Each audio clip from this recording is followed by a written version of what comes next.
Puis, tu sais, la game n'est pas de celui qui est. C'est pas un rap battle, là. On va se taper dessus, puis on va voir, tu sais, c'est qui le meilleur qui est combattant, tu sais. Tu peux parler autant que tu veux. Si à la fin du combat, c'est toi qui es couché à terre, je m'en fous de comment tu parles, tu sais. On va parler avec les mains.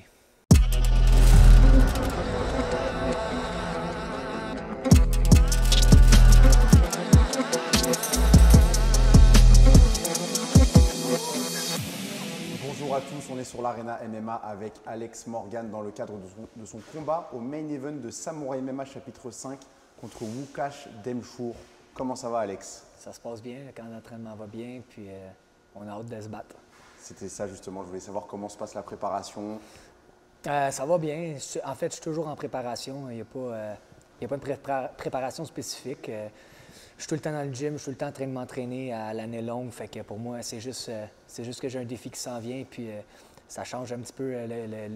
La seule chose qui change dans mon entraînement, c'est le game plan. Là, préparer un combat, un game plan spécifique pour un combattant. Mais sinon, écoute, niveau forme, je l'ai à l'année. Je suis en camp d'entraînement à l'année. J'entraîne des gars à l'année. Donc pour moi, ça ne change rien. C'est pas quelque chose qui me stresse, la mise en forme. C'est quelque chose que j'ai déjà.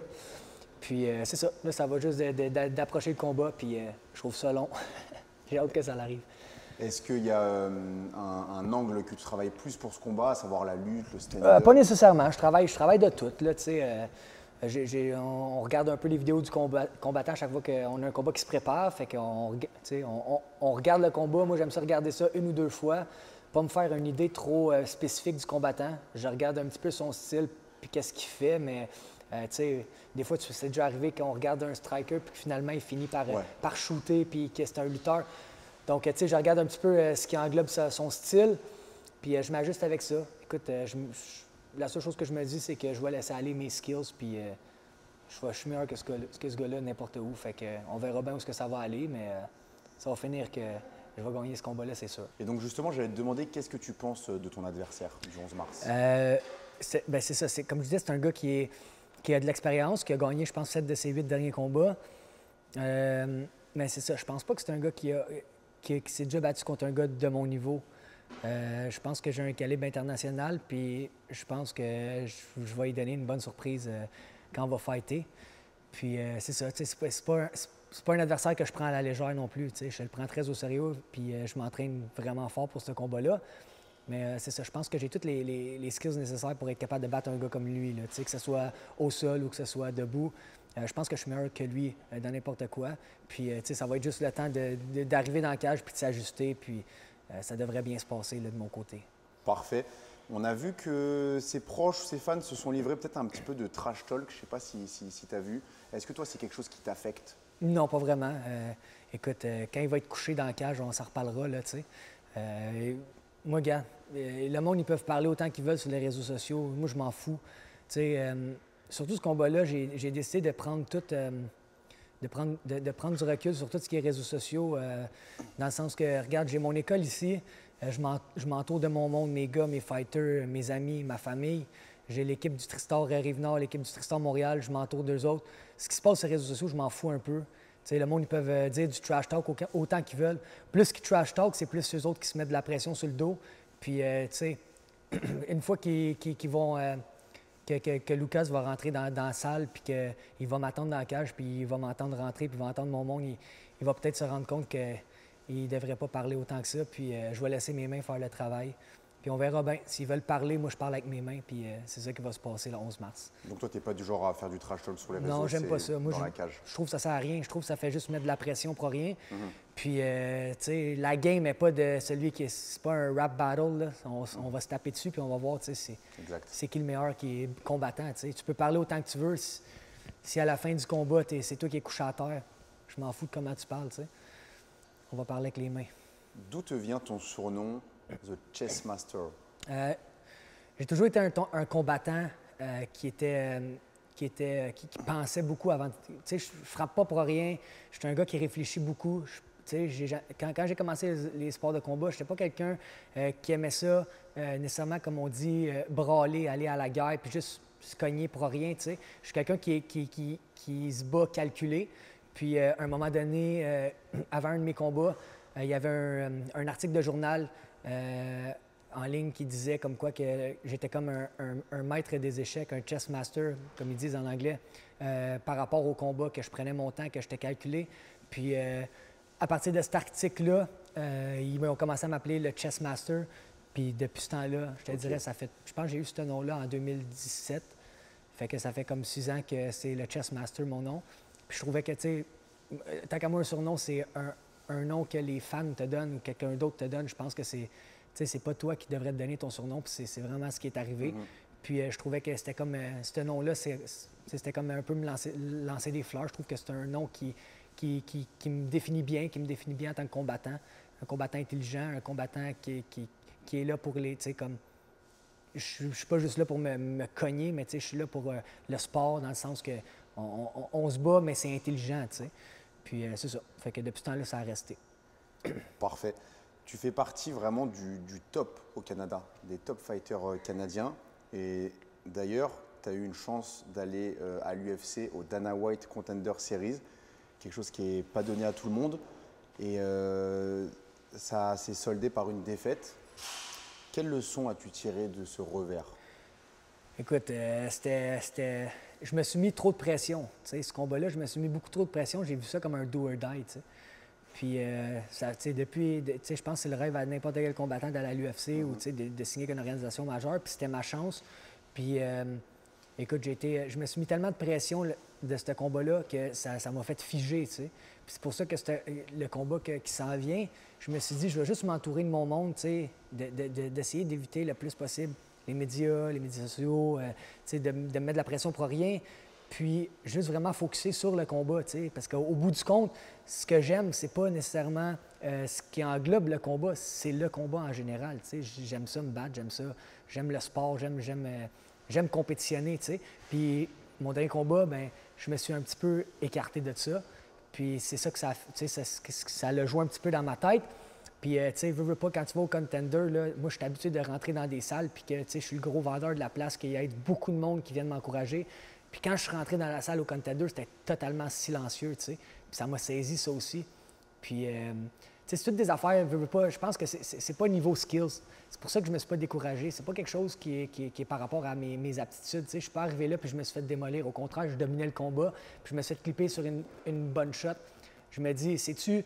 Tu sais, le gars, oui, il m'a touché, mais j'ai déjà mangé des coups pas mal plus durs que ça dans mes derniers combats, peu importe. Est-ce que c'est parce que j'étais trop stiff, trop nerveux, que j'ai mal roulé avec le coup?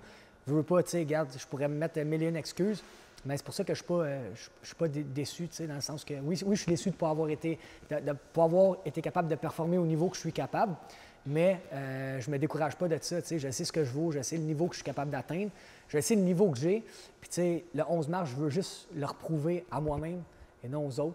Puis je sais de quoi je suis capable. Puis c'est ça. C'est vraiment cette leçon-là que j'en ai tirée du Contender Series. Puis je pense que, dans le sens que je vais leur avoir ma chance, là. Tu sais, c'est pas fini. Tu sais, je veux dire, je suis le numéro 1 au Canada en ce moment, dans mon poids. Tu sais, je vois pas... J'ai battu tu sais, qui était Majed Damo, là, qui était le champion Unified. Je l'ai battu. Puis tu sais, j'ai regardé justement le combattant que j'ai perdu contre au Contender Series. Il s'est battu hier. Puis j'ai regardé son combat, justement, puis je regardais ça, puis je dis, je peux pas croire que ce gars-là m'a battu, tu sais. Ce gars-là, il a même pas la moitié des skills que j'ai, tu sais, sans me vanter. Fait que, tu sais, c'est une question de temps, c'est une question de timing aussi. Puis, tu sais, des fois, on est pressé à vouloir aller tout de suite dans une organisation majeure, aller à l'UFC, aller...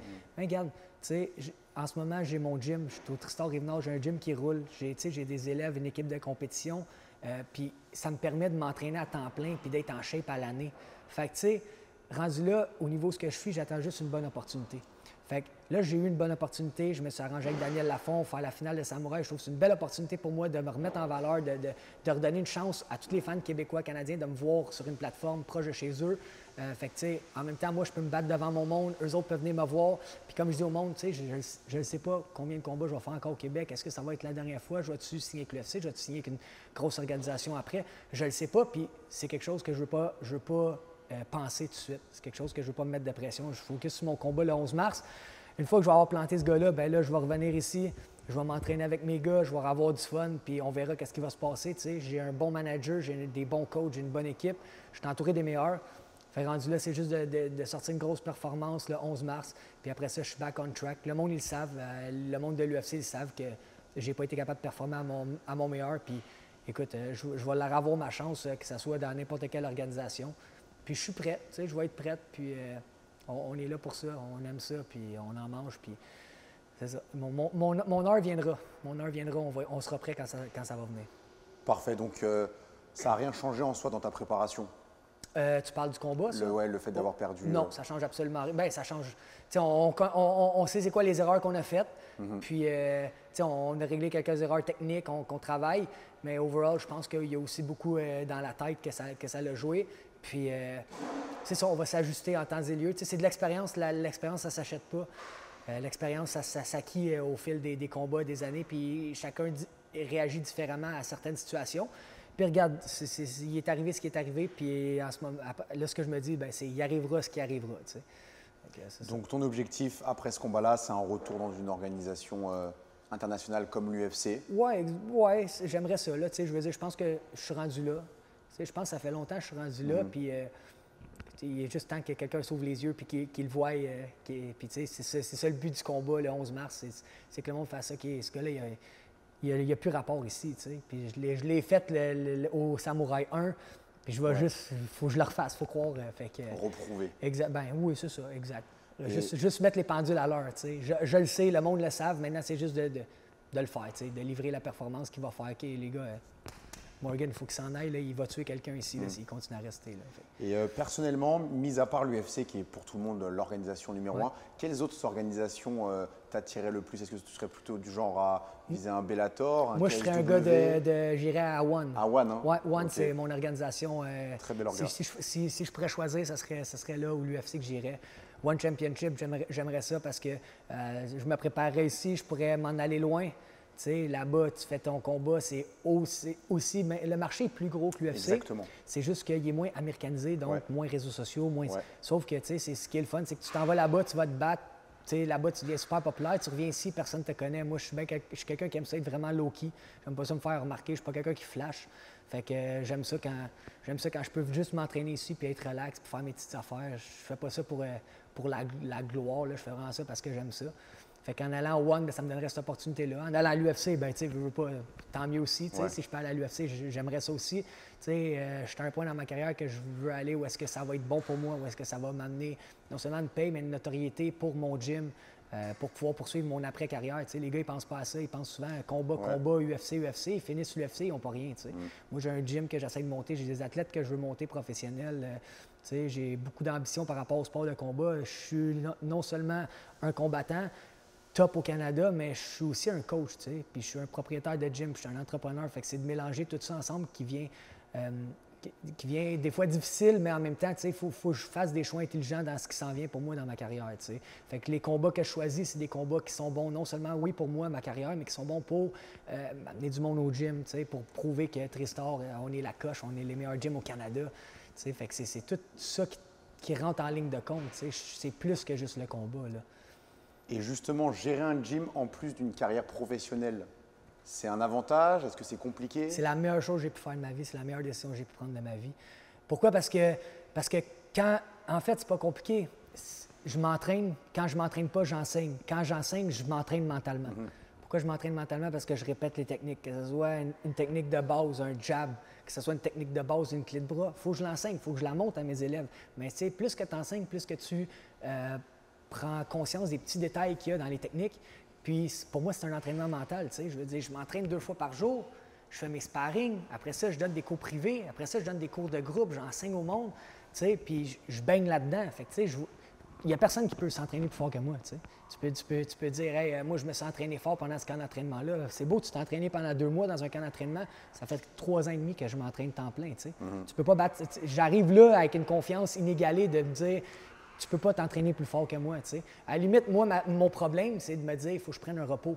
J'ai de la misère avec ça parce que je suis complètement accro à ce sport-là, tu sais.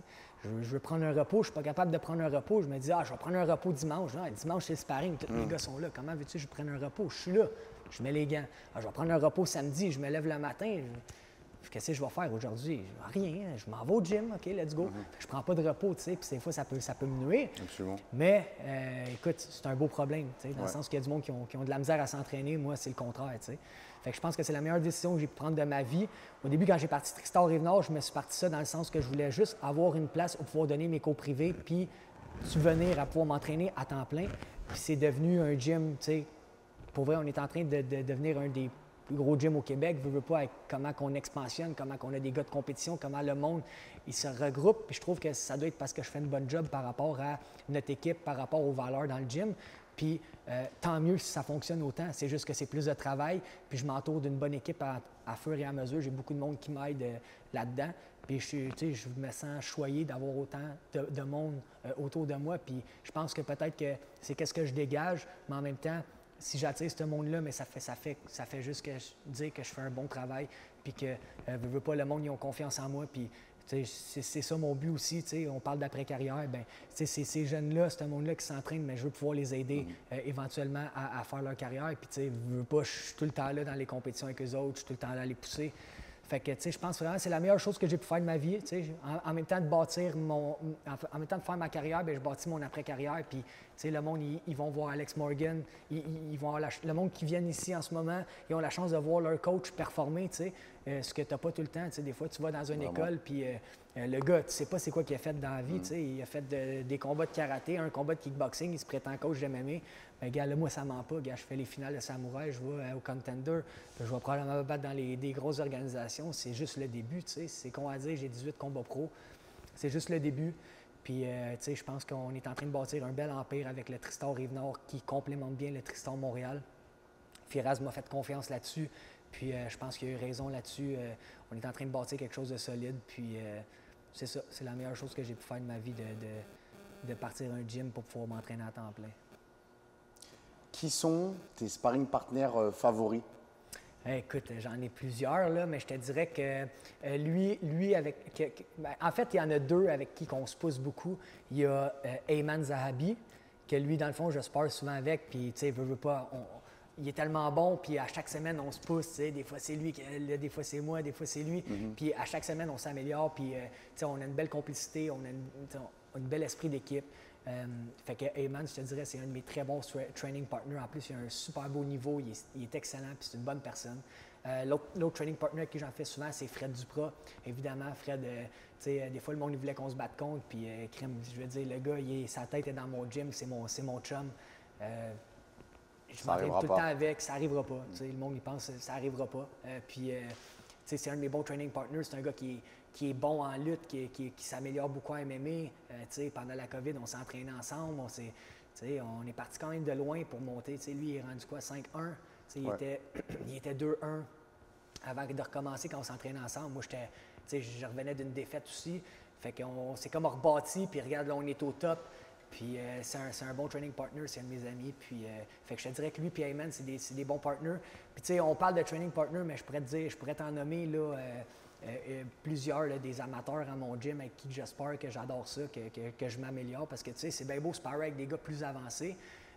Tu peux pas travailler les mêmes choses qu'avec des gars moins avancés, tu sais. Fait que là, je te parle de mes training partners qui sont plus avancés, qui me donnent plus de fil à retordre, puis qu'on se connaît bien. Fait que, vu qu'on se connaît, on est capable de se contrer nos forces puis travailler nos faiblesses. Mais autant qu'avec des gars de mon gym, là, je spare avec eux autres, puis c'est des excellents training partners. J'ai plein de partners, Tristar Montréal, Tristar Rive-Nord, mais c'est ça. Parfait. Que penses-tu de l'évolution du MMA au Québec ces dernières années? Je pense que c'est bon. Je pense que ça s'en va dans une bonne direction. Juste que je trouve ça plate, les règlements par rapport à mettre ça illégal. Là. Amateur? C'est complètement ridicule, tu sais. En tout cas, je veux pas trop bâcher, là, mais je parle... Tu sais, les sports de combat, je pense qu'on est en 2023, on est capable de se dire que c'est pas juste du barbare, là. C'est clair. Tu sais, je veux dire, il y a de la technique derrière ça. Regardez le nombre de gyms de combat qui ouvrent ici au Québec, comment il y a des gens, tu sais, comment ça l'aide les gens, puis tout. Là, vous nous bloquez ça, vous empêchez les sports amateurs au Québec. Tu sais, moi, je veux dire, j'en aide du monde. Il y a des jeunes là, qui sont dans mon gym, qui s'entraînent au lieu de faire des conneries dans la rue, tu sais, ou qui faire des niaiseries. Après ça, comment tu veux les garder? Les jeunes, ils n'ont pas de but, tu sais, ils ne peuvent pas compétitionner. Il faut que tu les amènes compétitionner ailleurs, puis tout. Je pense qu'en 2023, il serait temps que le gouvernement fasse quelque chose pour mettre une fédération québécoise de MMA. Pourquoi la boxe, c'est légal? Parce que c'est un sport olympique, mais le MMA, c'est un sport qui est jeune, qui est, avec l'UFC, je pense, en 91, 92. Je pense après 20 ans, là, on pourrait se dire qu'il y a quelque chose qui s'en vient puis que c'est un sport qui est legit. Puis il ne veut pas se réglementer. Vous regardez les combats pro, c'est réglementé pareil aussi. Il y a une régie, la Régie du jeu d'alcool du Québec, qui gère ça. Puis on dirait que la régie, ils sont comme encore réticents par rapport au sport de combat. Il y a du monde qui aime ça boxer, mais il y a du monde qui aime ça l'MMA. Puis je pense qu'il va falloir que le gouvernement fasse quelque chose par rapport à ça. Puis à la limite, mettez une régie amateur avec le MMA, avec un carnet pour que tout le monde soit legit, un site officiel. Je pense qu'il est temps qu'ils fassent quelque chose. Il y a un engouement par rapport à ça. Il y a plus de gyms qui ouvrent. Il y a du monde qui s'intéresse à ça. On sait que les jeunes, il y a le karaté beaucoup, là. Mais moi, j'en vois du monde qui viennent ici, puis hey, moi, mon jeune, je suis écœuré qu'il fasse du karaté. Je veux qu'il apprenne à se battre pour de vrai. Puis il y a une manière d'approcher les sports de combat dans une façon récréative pour que le monde ne se blesse pas non plus. Absolument. C'est pas tout le monde qui sont obligés de faire de la compétition, mais je pense qu'il faudrait qu'ils réglementent ça puis qu'il se passe quelque chose ici au Québec pour pouvoir permettre aux jeunes de compétitionner puis de leur donner des buts pour pouvoir s'entraîner à temps plein dans un gym. Puis je pense que ça aiderait beaucoup les gyms comme nous autres aussi à rouler, on ne veut pas. Mais vu l'expansion mondiale du MMA, je pense qu'ils auront de toute façon plus le choix à un moment donné. C'est ça. Il va falloir que quelqu'un il se mette là et qu'il prenne les devants. Puis on a déjà essayé plein de fois d'essayer de se mettre des groupes ensemble puis de mettre ça légal, mais il n'y a jamais rien qui se passe. Il n'y a jamais rien, il n'y a personne qui bouge. Je pense qu'on est rendu dans un point où Georges Saint-Pierre est champion du monde, c'est un Québécois. C'est une mauvaise personne? Non. C'est pas une mauvaise personne. On a 3 champions du monde. On avait Rory McDonald aussi. On a Olivier Aubin qui vient de gagner la PFL. C'est tout du bon monde. C'est pas des tout croches. Absolument. Puis je pense que c'est des bons exemples, justement. Puis nous autres, on essaie de montrer l'exemple aussi. En tant que vétéran, si tu veux, on veut montrer l'exemple au monde. On est là pour les bonnes choses, pour les bonnes raisons. Puis je pense que ça peut aider beaucoup de gens. Fait que c'est ça. Je pense qu'il est temps qu'ils légalisent ça puis qu'ils mettent quelque chose de solide, là, qu'on puisse vraiment partir ça. Puis je pense que ça peut aller encore plus loin puis devenir encore plus populaire. Et qu'est-ce que tu penses de la couverture médiatique au Canada et au Québec du MMA et du rôle qu'ils ont et qui peut-être ne jouent pas en fait? C'est horrible. C'est horrible. Il y a des gars comme nous autres qui se battent, là, on est des top mondiales, ne veut pas, puis ils n'en parlent pas. Et après ça, ils vont te parler d'un combat de boxe de monde par rapport. Je ne veux pas bâcher personne, mais il y a des combats qui médiatisent que ça vaut rien, les combats. Puis nous autres, les MMA, ils n'en parlent pas. Ils vont parler de la boxe, d'une grosse affaire, un combat à la Place Belle. OK, cool, puis je suis d'accord avec ça. Médiatisez-le, c'est important que le monde connaisse nos Québécois. Mais faites-le pareil aussi en MMA. C'est quoi le problème, le MMA? Nous autres, on est des barbares, on est des caves parce qu'on se frappe de ça avec des petits gants. Non, au contraire, on est des athlètes de haut niveau. Puis on a tout quelque chose dans notre tête de bizarre pour faire ça. C'est vrai, mais on est des bonnes personnes, puis je pense qu'on a besoin de plus de couverture médiatique. On parle de samouraï, là, on parle d'un show. Le prochain show, ça va être un des plus gros shows qu'il va y avoir eu au Canada depuis longtemps. Tu as des noms sur la carte. Tu as Jesse Ronson contre Robert Serres, tu as Fred Duprat, tu as Mick Dufort qui est supposé faire la carte, t'as moi qui... Personne n'en parle. C'est nous autres qu'il faut qu'ils vendent le show. Je pense que c'est important que des gars comme vous autres qui embarquent. On a besoin de monde comme vous pour faire parler du sport. Parce que, veux pas, c'est dur de se faire connaître en MMA. Puis je pense que le fait d'avoir des médias, si RDS, ça m'arrive aussi, ils nous interviewent puis tout, mais si on a des médias là, qui sont là, stead, là, qui s'intéressent vraiment au MMA, je sais pas moi, une gang de RDS qui s'occupe juste du MMA, une gang de TVA qui s'occupe juste du MMA, bien, je pense que le sport serait beaucoup plus populaire. Puis ça l'aiderait justement à ta question précédente à faire grossir le sport au Canada puis au Québec. T'sais. Parce que je trouve que on n'a pas la reconnaissance qu'on devrait avoir au niveau de ce qu'on est rendu. T'sais. Puis je te dis pas de faire ça avec tous les athlètes, tout le monde, mais je pense que c'est important qu'on en parle. C'est du monde, comme des boxeurs, on est tous du monde qui travaille fort, qui mettent cœur et âme, qui mettent toute leur vie un peu de côté, qui fait beaucoup de sacrifices pour ce sport-là, mais je pense que c'est important qu'on en parle, ça aussi. T'sais. On mérite ce support-là des médias. Puis, tu sais, Journal de Montréal, Journal de Québec, parlez-en. Samouraï, pourquoi il faut courir après vous, tu sais? C'est à eux autres de venir s'intéresser à nous autres. On est des athlètes, puis c'est ça. Je pense que la couverture médiatique par rapport aux arts martiaux mixtes pourrait être pas mal mieux qu'elle est en ce moment. Puis je dis pas ça pour bâcher aucun média, c'est vraiment pas ça que je veux faire, tu sais. Je veux que ça soit clair, mais je veux juste dire que je pense qu'on mérite une plus grosse couverture médiatique. Puis je pense que les médias devraient beaucoup plus s'intéresser au sport de combat puis aux athlètes de combat. Ils verraient un petit peu qui qu'on est, puis tu sais, c'est quoi nos valeurs, puis qu'on est des gens normaux qui font un sport fou. Et puis aussi, j'ai l'impression que les combattants québécois sont très forts et que c'est peut-être un des sports où il y a les plus grands athlètes dans le sens où il y a d'autres sports qui sont très médiatisés comme par exemple le soccer, mais il n'y a pas beaucoup de joueurs de soccer québécois qui ont des chances de rayonner par exemple, je dis n'importe quoi, au Real Madrid, tandis que les combattants québécois sont vraiment très forts, donc ils auraient tout intérêt à… Le niveau au Québec est extrêmement fort, puis c'est pas pour rien qu'il y a beaucoup de monde de l'international qui viennent au Tristar à Montréal. Tu sais. Firas, ça veut dire c'est un des meilleurs coachs au monde. Tristar, c'est un des meilleurs gyms au monde. Tu sais, puis on s'entraîne tous ensemble. Fait que, tu sais, les gyms comme nous autres, on est tous affiliés. On a un gros niveau. Tu sais. Ben, c'est ça, je te dis, on n'en parle pas, on le voit pas. Tu sais. Dernièrement, j'ai parlé à un média justement qui est venu prendre des photos puis faire un article sur moi, le Nord Info, super cool aussi. Puis je leur ai dit, tu sais, j'ai dit, hey, en passant, tu sais, moi j'ai un gym puis j'ai plusieurs athlètes amateurs là, qui se battent. Fait que si jamais ça vous intéresse de couvrir ça, j'en ai des gars qui vont compétitionner, tu sais, ça serait cool d'en parler. Puis le gars, il est intéressé aussi, tu sais. Fait que j'essaie d'en parler pour aider, tu sais, c'est bien beau. Moi, je m'en fous un peu de la couverture médiatique, mais tu sais, les athlètes qui commencent, c'est important pour eux autres, là. Il faut qu'il y ait un peu de reconnaissance, puis apprendre à se faire connaître. Puis, tu sais, sur la Rive-Nord, ça aide à faire connaître le gym. Fait que, tu sais, ça serait cool que les médias, justement, ils en parlent plus. Puis, comme tu dis, le niveau au Québec, il est extrêmement fort. Puis, c'est ça. Je pense qu'il faudrait en parler. Est-ce que, rapidement, tu peux nous dire pourquoi ton combat n'est pas pour la ceinture?